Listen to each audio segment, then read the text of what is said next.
wa barakatuh. Bienvenue dans notre rubrique L'histoire pour affermir ton cœur.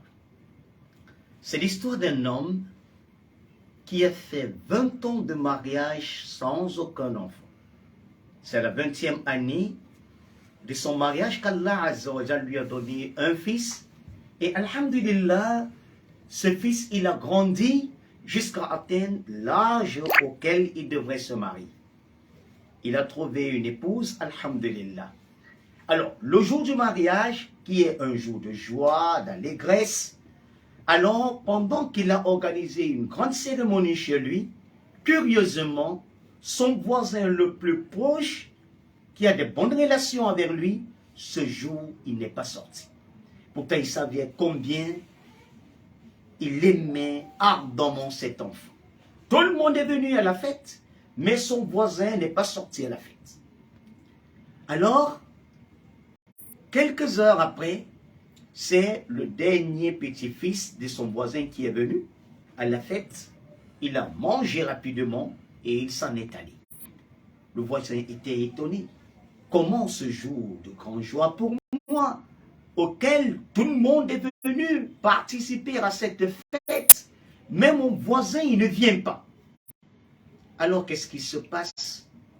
Au moment où tout le monde y était, et l'heure a sonné auquel on devrait conduire le jeune marié chez sa fiancée, les gens sont venus avec des voitures et immédiatement, l'enfant de ce voisin est venu également avec la voiture de son père. Il a dit: oh grand voisin, voici notre part de participation, qu'on prenne la voiture pour accompagner votre fils. Alors ce monsieur, dans la nervosité, dit: vas-y avec votre voiture, je n'en ai pas besoin. Un jour de joie comme celle-ci, personne ne vient, si ce n'est que toi, petit enfant, tu viens manger rapidement et tu t'en vas. Rentrez avec votre voiture, je n'en ai pas besoin.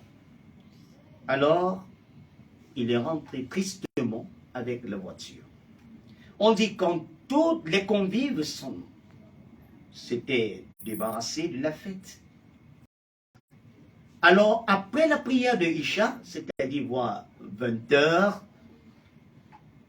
le voisin, curieusement, dont c'était le jour du mariage de son fils, il le voit, le cercueil sorti de la maison de son voisin.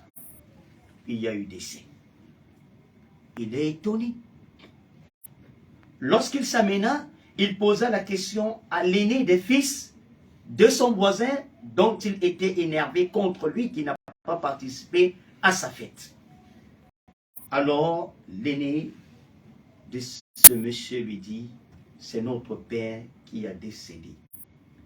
Et depuis 14 heures, pendant que notre père était dans l'agonie de la mort, il nous a laissé un testament en disant: ma chère dame, mes chers enfants, les membres de ma famille qui est présent, si je décède à jamais, je ne veux aucun bruit, que personne ne manifeste avec aucun cri, encore moins de lamentations dans cette maison, car c'est un jour grandiose pour mon voisin. Depuis 20 ans de mariage, Allah ne lui a pas donné un enfant, Allah lui a donné un enfant. Aujourd'hui, c'est un jour de grande joie et je n'aimerais pas que les pleurs pour ma mort, les lamentations pour ma mort puissent perturber, n'est-ce pas, cette cérémonie de mon voisin. Donc dès que je meurs, pas de pleurs. Et sortez avec mon cadavre lorsque toute la cérémonie serait déjà finie. Alors lorsqu'on a dit cela au voisin, il s'est mis dans les lamentations. Et il s'est dit: voilà, j'avais une mauvaise pensée envers mon voisin, alors que c'était l'homme le plus pieux et l'homme le plus correct. Chers frères et sœurs, ayons toujours de bonnes pensées envers nos semblables. Car Allah Azza wa Jalla nous dit, par moments, des mauvaises pensées, des conjectures que nous avions envers des personnes peuvent être un péché. Assalamu alaikum wa rahmatullah wa barakatuh.